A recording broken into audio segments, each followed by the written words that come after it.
Part of the T-Shoot exam objectives has you learning the different tools and protocols you can use to work with Cisco devices, which if I just gave you a list of them would be really boring. So I decided to create a very practical nugget, which will help you in the real world as well, called building a troubleshooting laptop. Well, let me start with something not necessarily exam related, and that is, what laptop should I use? I would highly recommend something that is thin, light, and having long battery life, like the MacBook Air or the Dell XPS 13. Now, I know some of you are like, sweet, going to the manager, my Cisco instructor recommended that I purchase. I know. Now, if he knows anything about technology, he's going to flip around and say, you need one of these quad-core processors for running what? A telnet prompt? Come again? What? Why? Well, there are times. I'm serious. I'm serious on this. I'm not just, giving you something for your manager. There are times you are in a data center all night. You're moving between rack to rack to rack of equipment. You leave your laptop sitting there while you're plugging stuff in, and setting up a rack. If the thing dies, it's just rough. And the fact is, sometimes when you close that lid to save power, flipping it back open and it powering on in like 10 seconds or less is just awesome. And it saves you a bunch of headache while you're going. That's why I would highly recommend both of these guys. But remember, if you're going to go with one of them, thin is the thing nowadays. So cutting out every single port. Now, matter of fact, I think I'm on the verge of the latest Apple announcement saying they now have a thinner laptop that doesn't have any ports at all. I'm like, good grief. Well, that's cool and all for somebody that's not needing USB to serial adapters like this or Ethernet ports plugging in. But you want something that at least can have an Ethernet port to connect. You can't be Wi-Fi only. And you got to have one of these USB to serial adapters so you can get that console access. And also realize you are in some rough environments.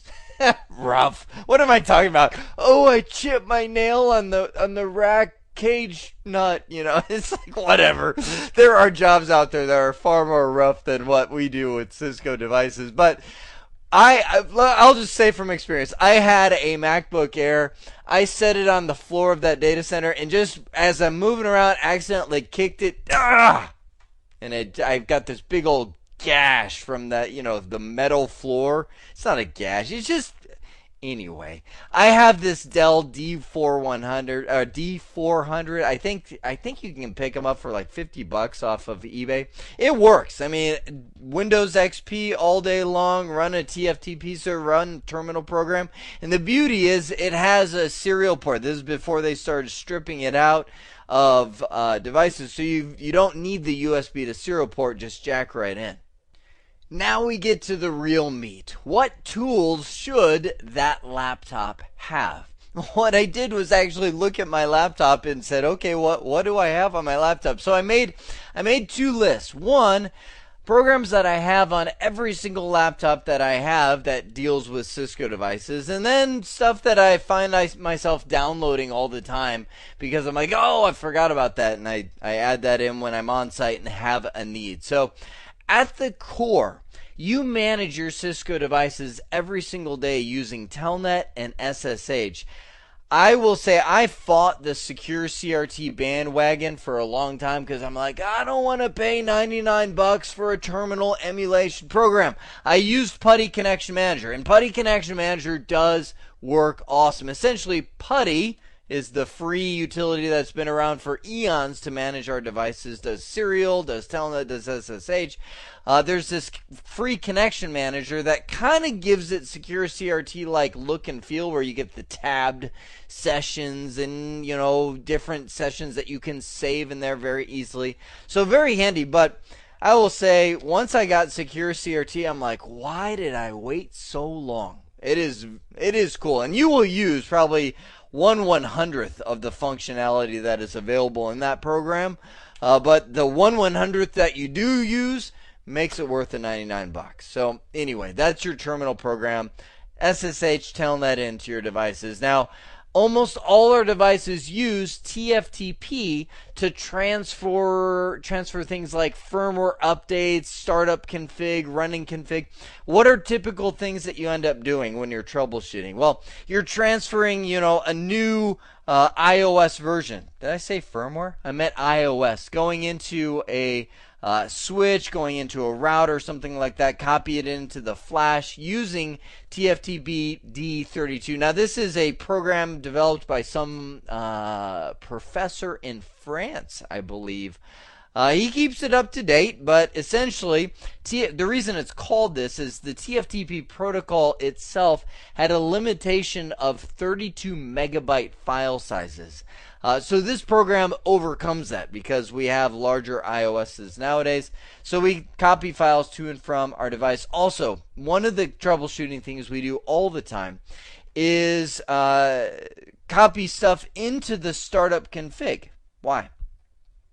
Well, because there are times where you'll be working on a device and you have to change the public IP address remotely. Have you ever had that? Where you sit there, you got a device you're working on that's in Mexico, right? And you're sitting here in United States. You're telling that into that device, and the ISP has said, hey, we're going to change that public static address on such and such date. Well, you're in a dilemma because you have to change the IP address, fine, but you have to change the default gateway or the static route of that device at the same time, and it's impossible. As soon as you change the gateway, you lose connectivity remotely, or as soon as you change the public IP address, you lose connectivity remotely.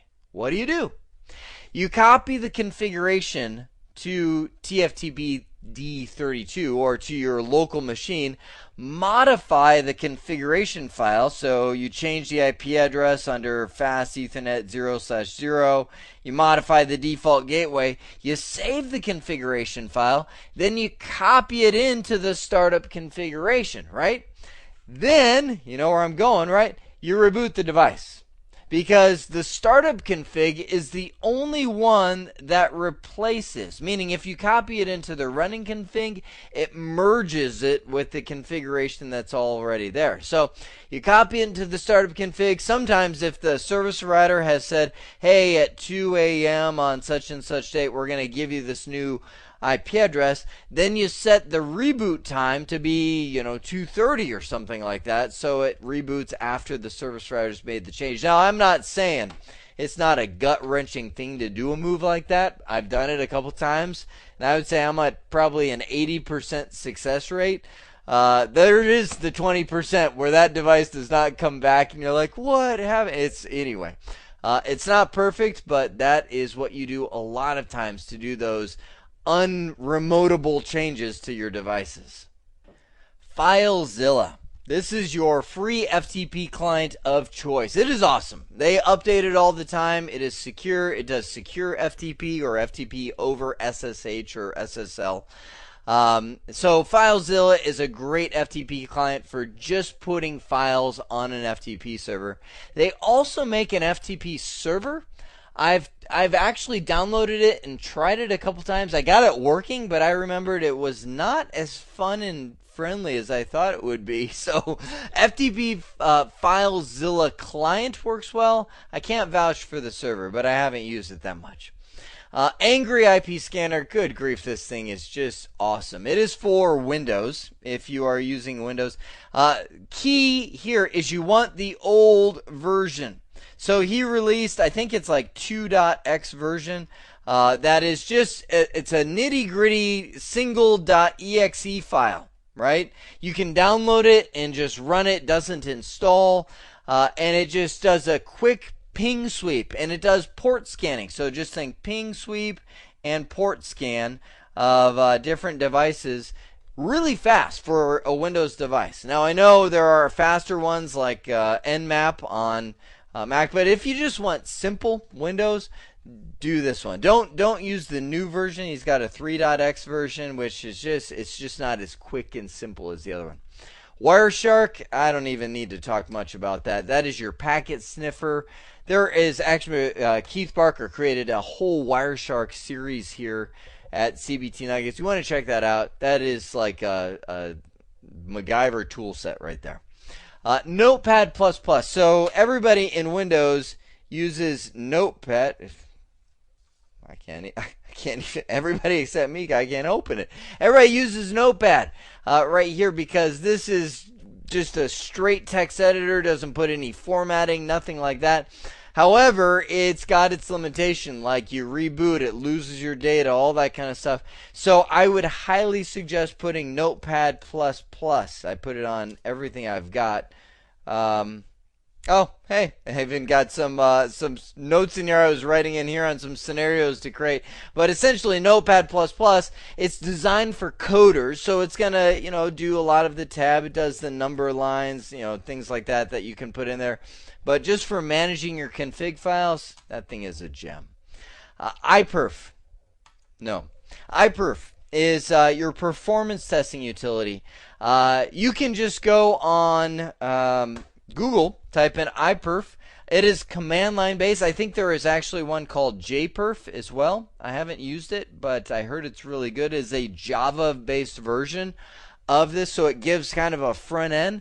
But iPerf, if you know the basic command line switches, it's awesome. It allows you to take your laptop and plug it into the switch and essentially throttle whatever device. So everybody's like, this server's slow, this server's slow. That's all right. You go on to the server, you but you run the iPerf server component, and then you start a UDP session. I say UDP because it doesn't slow down if there's drops or pay attention to TCP window sizes or anything like that. Just hammer the thing. And you'll get a true network performance, unless the server's bogged down for some other reason like CPU or memory or something. But you really get to see what is my network performance, and you get to eliminate that out of the picture when we get complaints of the server is slow. We can do this quick performance test to see if it's really a network issue. Last one is old Kiwi syslog. I said it was going to happen, and it happened.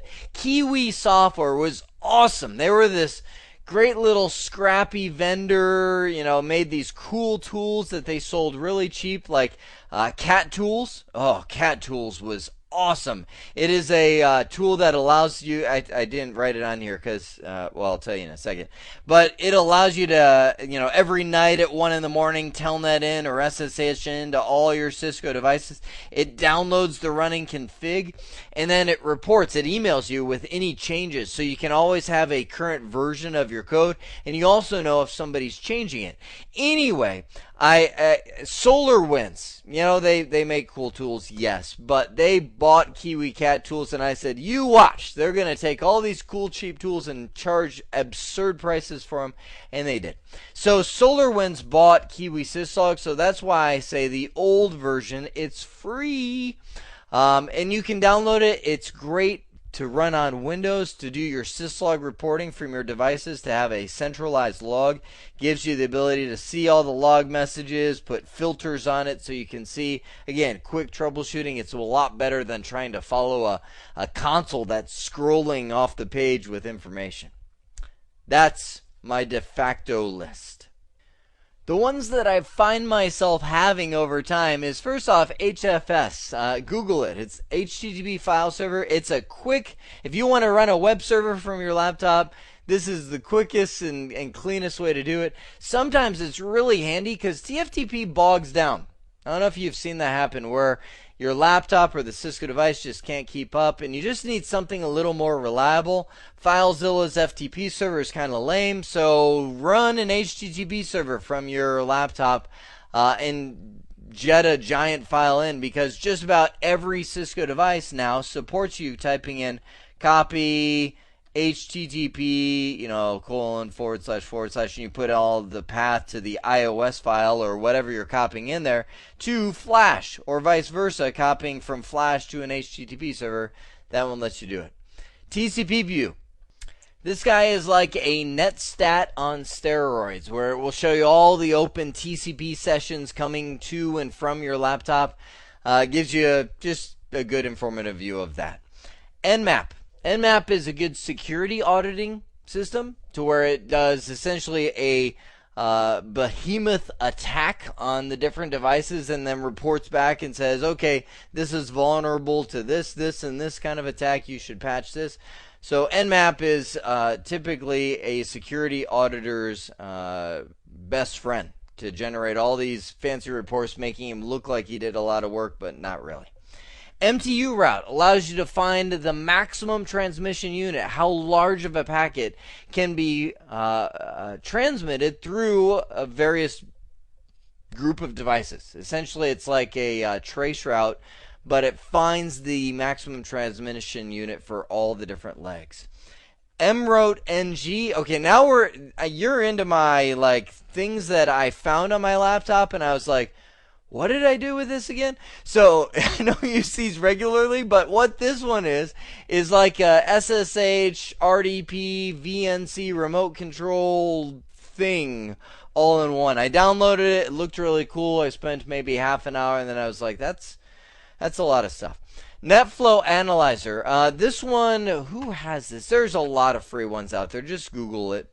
But there are times where you're trying, you look at your bandwidth monitoring and you're like, man, we're pegged. What is the deal? You can actually use NetFlow where it breaks down these tables and it says, okay, well, here are all the IP addresses using bandwidth on your device, and then they've got these analyzers that export those tables and put them to music, essentially. You see graphs and stuff, and it's like, oh man, there's my pie chart. Whoa, what's that guy doing? You find out he's watching Netflix during the day and all that kind of stuff. So NetFlow Analyzer is a cool one.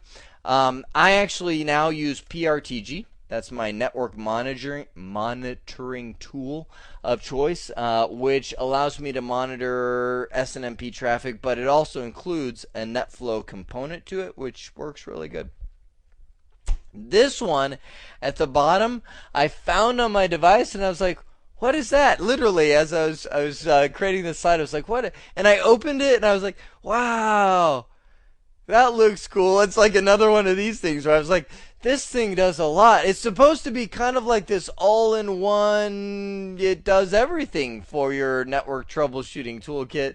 But again, once you've pieced together kind of the best of, I looked at it, I'm like, okay, and then I closed it. So that's the story on that one. I just thought I'd give it to you for fun. Last thing I'll mention here. You can make many of these, not any, but many of them portable applications, meaning they have portable versions that don't install. They're kind of self-contained.